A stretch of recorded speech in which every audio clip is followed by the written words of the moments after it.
Valency bond theory.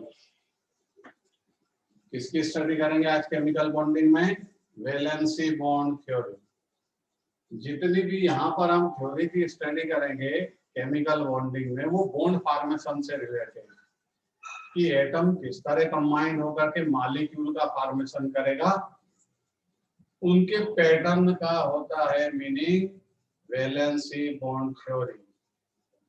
ठीक, अब valency bond theory में जब आप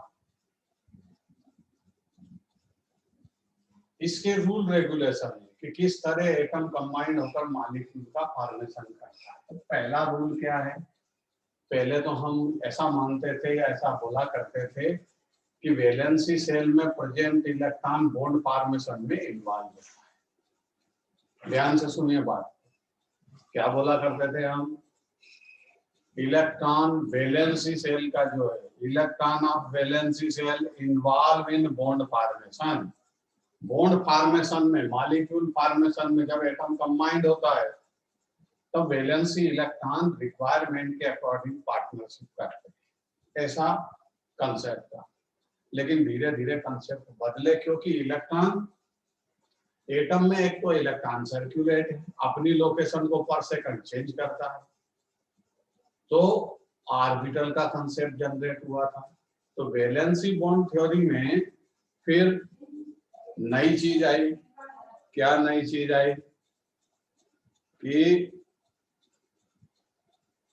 बॉन्ड फॉर्मेशन में वैलेंसी सेल के इलेक्ट्रॉन इन्वॉल्व नहीं होते, ऑर्बिटल इन्वॉल्व होते हैं। कौन इन्वॉल्व होता है? ऑर्बिटल। तो वैलेंसी बॉन्ड थ्योरी का फर्स्ट कंसेप्ट क्या है? बॉन्ड फॉर्मेशन में ऑर्बिटल इन्वॉल्व होंगे। अगला कंसेप्ट इसी में, कौन से ऑर्बिटल? अरे वन ऑर्बिटल है और 2 इलेक्ट्रॉन है, एक ऑर्बिटल तो केवल 2 इलेक्ट्रॉन रखता है, और अगर उसके पास डबल इलेक्ट्रॉन है, पेयर्ड इलेक्ट्रॉन है, तो वो बॉन्ड फॉर्मेशन में इन्वॉल्व नहीं होगा। Can not involve paired electron in bond formation. Bond formation में पेयर्ड इलेक्ट्रॉन इन्वॉल्व नहीं होते। तो फिर कौन से होते हैं? अनपेयर्ड ऑर्बिटल, जिसके पास सिंगल इलेक्ट्रॉन है, वो एक इलेक्ट्रॉन को और गेन करेगा, क्योंकि एक ऑर्बिटल में तो 2 इलेक्ट्रॉन ही होते हैं। तो प्रॉब्लम कहां बढ़ी? फिर एक नई प्रॉब्लम आई। वैलेंसी बॉन्ड थ्योरी के अकॉर्डिंग बॉन्ड फॉर्मेशन में ऑर्बिटल इन्वॉल्व होते हैं, और ऑर्बिटल भी स्पेशली कौन से? Unpaired orbital. तो पहला कंसेप्ट क्या है? बॉन्ड फॉर्मेशन में ऑर्बिटल्स इन्वॉल्व होते हैं। अब ऑर्बिटल का मतलब क्या है? ऑर्बिटल्स का मतलब है स्पेस अराउंड द न्यूक्लियस। क्या है ऑर्बिटल का मतलब? आपको पहले समझाया था। ऑर्बिटल का मीनिंग होता है space around the nucleus in which maximum finding probability of electron. Nucleus के सराउंडिंग स्पेस में जहां इलेक्ट्रॉन आपको मिल जाए, मैक्सिमम फाइंडिंग प्रोबेबिलिटी हो, वो ऑर्बिटल के नाम से फेमस होगा। तो ऑर्बिटल तो क्या हुआ? Space around the nucleus in which maximum finding probability of electron, वो इसमें इन्वॉल्व हो। अगर इलेक्ट्रॉन है तो ऑर्बिटल है, अगर अदरवाइज स्पेस है। इलेक्ट्रॉन एब्सेंट होगा तो वो स्पेस है अराउंड द न्यूक्लियस, और इलेक्ट्रॉन प्रेजेंट है तो फिर उसका नाम बोलेंगे, या तो एस ऑर्बिटल या पी ऑर्बिटल या डी ऑर्बिटल या एफ ऑर्बिटल। एस सबसेल है, P subshell, D subshell, F subshell, इनमें ऑर्बिटल होते हैं। एस में एक ऑर्बिटल, पी में 3। और आपको पता है वैलेंसी सेल में कितने इलेक्ट्रॉन होते हैं? वैलेंसी सेल में फ्रॉम 1 to 8 इलेक्ट्रॉन प्रेजेंट होंगे। रूल रेगुलेशन ध्यान रखिए, वैलेंसी सेल में only from 1 to 8 electron present होते हैं, और इनमें से 2 इलेक्ट्रॉन एस ऑर्बिटल में इंटर होंगे, 6 इलेक्ट्रॉन पी ऑर्बिटल में इंटर होंगे। इसका मतलब वैलेंसी सेल में आपको केवल एस और पी सब सेल मिलेंगे। एस एक ऑर्बिटल रखता है, पी के 3 ऑर्बिटल। इस तरह वैलेंसी सेल में इलेक्ट्रॉन तो मैक्सिमम 8 होंगे, तो एस में 2 आएंगे, पी में मैक्सिमम 6 आ सकते हैं। लेकिन अगर फर्स्ट ऑर्बिट है, एलिमेंट के पास फर्स्ट ऑर्बिट है ओनली, तो आपको केवल एस ऑर्बिटल मिलेगा, जैसे हाइड्रोजन एंड हीलियम। अगर उससे ज्यादा ऑर्बिट है, सेकंड ऑर्बिट एलिमेंट का वैलेंसी सेल है, तो आपको मिलेगा एस और पी, ओनली 2 ऑर्बिटल्स। हाँ, अगर एलिमेंट का वैलेंसी सेल थर्ड है, फोर्थ है, फिफ्थ है और एनी अदर, तब आपको एस सब सेल भी मिल सकता है, उसके वैलेंसी सेल में पी भी मिल सकता है, डी भी मिल सकता है और एफ भी। लेकिन इलेक्ट्रॉन 8 से ज्यादा नहीं मिलेंगे, सब सेल मिल सकते हैं। जैसे किसी एलिमेंट का वैलेंसी सेल थर्ड सेल है, तो उसमें एस भी पॉसिबल है, पी भी पॉसिबल है और डी भी पॉसिबल है। 3 सब सेल होंगे। इलेक्ट्रॉन कितने होंगे? इलेक्ट्रॉन तो मैक्सिमम 8 होंगे जो एस और पी में होंगे, बट वो इलेक्ट्रॉन एक्साइटेड स्टेट में अनपेयर्ड होकर के आगे चले जाएंगे, डी सब सेल। समझ में आ रही बात? तो समझाने का मतलब है, वैलेंसी बॉन्ड थ्योरी का पहला पॉइंट क्या है? बॉन्ड फॉर्मेशन में। ये वैलेंसी बॉन्ड थ्योरी मतलब बॉन्ड फॉर्मेशन की थ्योरी है मॉलिक्यूल के। पहला पॉइंट क्या है? According to VBT, valency bond theory, orbital involved in bond formation. Bond formation में ऑर्बिटल्स इन्वॉल्व होते हैं। कौन से orbital? Unpaired orbitals. Unpaired orbital होगा मतलब सिंगल इलेक्ट्रॉन होगा उस ऑर्बिटल के पास, वो बॉन्ड फॉर्मेशन करेगा। और बॉन्ड फॉर्मेशन अनपेयर्ड ऑर्बिटल करेगा, paired orbital can not involve in bond formation. BBT theory के अकॉर्डिंग 2 टाइप के बॉन्ड होंगे। एक बॉन्ड होता है सिग्मा बॉन्ड और दूसरा बॉन्ड होता है पाई बॉन्ड। कोवेलेंट बॉन्ड की स्टडी कर रहे हैं हम, आयोनिक बॉन्ड की स्टडी नहीं कर रहे, ना ही कोऑर्डिनेट कोवेलेंट बॉन्ड की। कोवेलेंट बॉन्ड फॉर्मेशन की थ्योरी है। तो कोवेलेंट बॉन्ड फॉर्मेशन होगा तो उसमें 2 टाइप के बॉन्ड होते हैं, sigma bond and pi. Sigma bond का फॉर्मेशन कब होगा? जब ऑर्बिटल एक्सियल ओवरलैपिंग करे, नजदीक से मिल सके, नियर टू ईच अदर,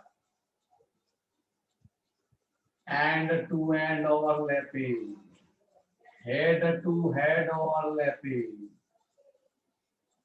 अब समस्या ये आती है कि कंसेप्ट आया, वर्ड आया ओवरलैपिंग। क्या होता है ओवरलैपिंग? ओवरलैपिंग का मीनिंग होता है जो अनपेयर्ड ऑर्बिटल होते हैं वो आपस में, जैसे 2 एटम है, ये 2 एटम के ऑर्बिटल, तो ये क्या करेंगे?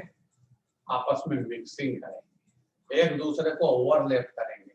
ये ऐसे है, ये ऐसे, ये आ गया, ये ओवरलैपिंग कर लिया, दोनों ने अपना इलेक्ट्रॉन मिला लिए, 2 ऑर्बिटल मिलकर के एक हो गए। इसको बोलते हैं मिक्सिंग ऑफ ऑर्बिटल, और अपन केमिस्ट्री की लैंग्वेज में बोलते हैं ऑर्बिटल ओवरलैपिंग। ठीक है? तो जब 2 ऑर्बिटल एक्सियल ओवरलैपिंग करें, कैसी ओवरलैपिंग करें, कैसी मिक्सिंग करें? एक्सियल, नजदीक से मिले, नियर टू ईच अदर, उनकी पॉसिबिलिटी है कि वो नजदीक से आकर के मिल सकते हैं। Head to head overlapping, end to end overlapping, इसके टाइम हमेशा सिग्मा बॉन्ड का फॉर्मेशन होता है। मतलब सीधा सा मतलब है, 2 एटम के न्यूक्लियाई ऐसे नजदीक आएंगे, इलेक्ट्रॉन का ऑर्बिटल ओवरलैपिंग कर लेगा और कौन से बॉन्ड का फॉर्मेशन करेगा? सिग्मा बॉन्ड का। इसी कारण सिग्मा बॉन्ड कैसा होता है? स्ट्रॉन्गर, स्ट्रॉन्गर बॉन्ड होता है, क्योंकि ऑर्बिटल उसमें नजदीक से मिलते। कौन कौन से orbital head to head axial overlapping कर सकते हैं? एक S to S, S orbital जब एस ऑर्बिटल से ओवरलैपिंग करेगा सिग्मा बॉन्ड का फॉर्मेशन करेगा। नंबर 2, एस ऑर्बिटल जब पी ऑर्बिटल किसी एक से, कोई एक पी ऑर्बिटल है, एक एटम का दूसरा एस ऑर्बिटल है, दोनों ने मिक्सिंग की तो वो नजदीक से जाके मिल सकते। हालांकि इनके शेप अलग अलग होते हैं, S orbital spherical in shape, but P orbital dumbbell से, बट नजदीक से मिल सकते हैं, नियर टू ईच अदर। एक एटम का एस ऑर्बिटल आएगा, दूसरे का पी ऑर्बिटल के मिक्सिंग करनी। इस तरह एस और पी ऑर्बिटल जब आपस में ओवरलैपिंग करते हैं तब भी सिग्मा बॉन्ड का फॉर्मेशन होता है। कोई एक पी ऑर्बिटल, कोई एक P X, P Y, P Z, P X या पी जेड, कोई सा भी एक ऑर्बिटल पी का हेड टू हेड ओवरलैपिंग कर सकते हैं, नजदीक से मिल सकते हैं, तब भी आपको सिग्मा बॉन्ड का फॉर्मेशन। अब पाई बॉन्ड का मतलब क्या है? पाई बॉन्ड वीक होता है। पाई बॉन्ड कैसा होता है? वीक होता है। और वीक बॉन्ड है, इसका रीजन क्या है? क्यों है ये वीक बॉन्ड? क्योंकि इसमें जो ऑर्बिटल मिक्सिंग करेंगे, ओवरलैपिंग करेंगे, वो नजदीक से नहीं कर सकते, cannot overlap near to each other. वो एक दूसरे के नजदीक आकर के ओवरलैपिंग नहीं कर सकते। मतलब कैसे करेंगे? ये जैसा दो ऑर्बिटल है, बस यहीं से ओवरलैपिंग करेंगे, इसने अपने इलेक्ट्रॉन को, इसने अपने इलेक्ट्रॉन को ऐसे मिलाएंगे। ये देख, ध्यान से समझ, ये दो ऑर्बिटल, एक ऑर्बिटल ये है, एक ऑर्बिटल ये है। अब ये दोनों नजदीक से ना मिल सकते हैं, तो ये दूर से मिले। बस ये जो मार्कर है ये बॉन्ड है। दोनों के electron away from each other, दोनों के इलेक्ट्रॉन दूर है, ऑर्बिटल भी दूर है, नजदीक से नहीं मिल सकते, इसलिए वो दूर से ही अपना बॉन्डिंग कर लेंगे। इस बॉन्डिंग को बोलते हैं हम पाई बॉन्डिंग। कौन से ऑर्बिटल पाई बॉन्डिंग करते हैं? पीपी,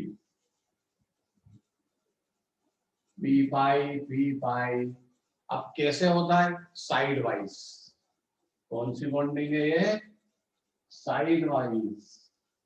जब ऑर्बिटल नजदीक से ना मिल सके तो वो साइड वाइज ओवरलैपिंग करते हैं, लेटरल साइड से ओवरलैपिंग करते हैं, उस बॉन्ड का नाम होता है पाई बॉन्ड।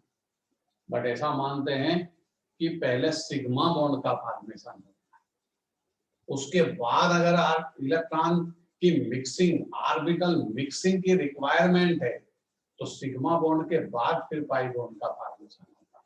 जैसे मान लीजिए हाइड्रोजन, हाइड्रोजन में सिंगल बॉन्ड होता है, मीन्स ये सिग्मा बॉन्ड है।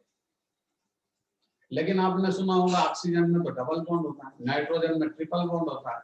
ये जैसे ये ऑक्सीजन का डायग्राम, ये नाइट्रोजन का डायग्राम, ये मॉलिक्यूल का डायग्राम है। अभी आएंगे आपके सामने इनकी पूरी डिटेल अच्छी तरह।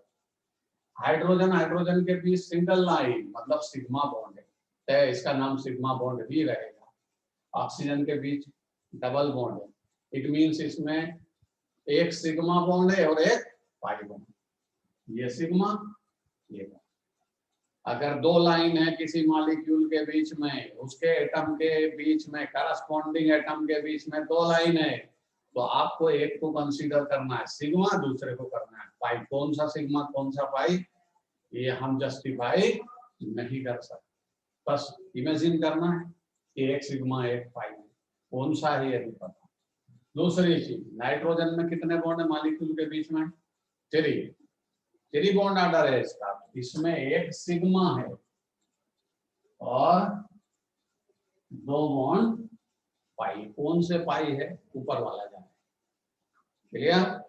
तो यहाँ पर ये वीबीटी थ्योरी के कॉन्सेप्ट है। वीबीटी थ्योरी में आपको सीधा सीधा रूल मैंने समझाया। फर्स्ट, वैलेंसी सेल में प्रेजेंट ऑर्बिटल बॉन्ड फॉर्मेशन में इन्वॉल्व होंगे, अनपेयर्ड ऑर्बिटल इन्वॉल्व होंगे, दो टाइप के बॉन्ड का फॉर्मेशन करेंगे, सिग्मा एंड पाई। ये कोवैलेंट बॉन्ड फॉर्मेशन की थ्योरी है। जब एक लाइन होगी तो सिग्मा, जब दो लाइन होगी तो सिग्मा एक पाई, तीन लाइन होगी तो एक सिग्मा दो पाई। साइड वाइज ओवरलैपिंग करेंगे, साइड वाइज ओवरलैपिंग करेंगे तो पाई बॉन्ड का फॉर्मेशन होगा। समझेंगे? अभी तो कहानी सुन रहे हैं केवल। जब साइड वाइज के बजाय वो हेड टू हेड ओवरलैपिंग करेंगे, आपस में नजदीक से मिलेंगे, उनकी पॉसिबिलिटी है कि वो नजदीक आके मिल सकते हैं, तो फिर सिग्मा बॉन्ड का फॉर्मेशन। तो सबसे पहले हम नोट करेंगे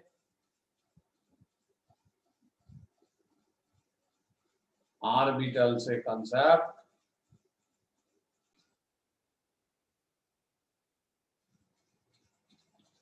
चलिए भाई, अगली स्टेप में हम बात करेंगे कि ऑर्बिटल का जो ओवरलैपिंग है वीबीटी थ्योरी के अकॉर्डिंग, हमने यहाँ देखा कि एक तो सिग्मा बॉन्ड का फॉर्मेशन होगा और दूसरा पाई बॉन्ड का। सिग्मा बॉन्ड का फॉर्मेशन कब होगा?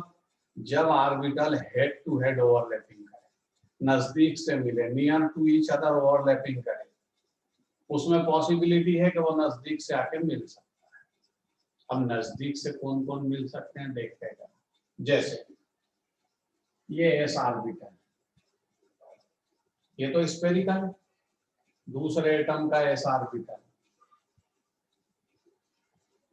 अरे दूसरे एस एटम का ऑर्बिटल भी तो स्फेरिकल इन शेप होगा, तो ये आपस में कैसी बॉन्डिंग करेंगे? इस तरह। ये मिल गए नजदीक से, दोनों नजदीक से आके ऑर्बिटल को ओवरलैप करा सकते हैं। इस बॉन्ड में कौन सा बॉन्ड फॉर्म होगा? Sigma bond. अभी समझाया आपको कि जब ऑर्बिटल मिनिमम डिस्टेंस से ओवरलैपिंग करेगा, मींस उसकी पॉसिबिलिटी है कि वो मिल सकता है नियर टू ईच अदर, तो इनके अलग अलग नाम होते हैं। इस ओवरलैपिंग को हम क्या बोलते हैं? Axial overlapping. और क्या नाम देते हैं इसको? Head to head overlapping. क्या बोलते हो इसको? End to end overlapping. Near to each other ये एक जनरल लैंग्वेज है, बट केमिस्ट्री की लैंग्वेज में इनको तीनों को मतलब तीन नाम से इसको आप जानोगे। ऑर्बिटल नजदीक से मिले मतलब सिग्मा बॉन्ड, इसीलिए सिग्मा बॉन्ड स्ट्रॉन्गर बॉन्ड।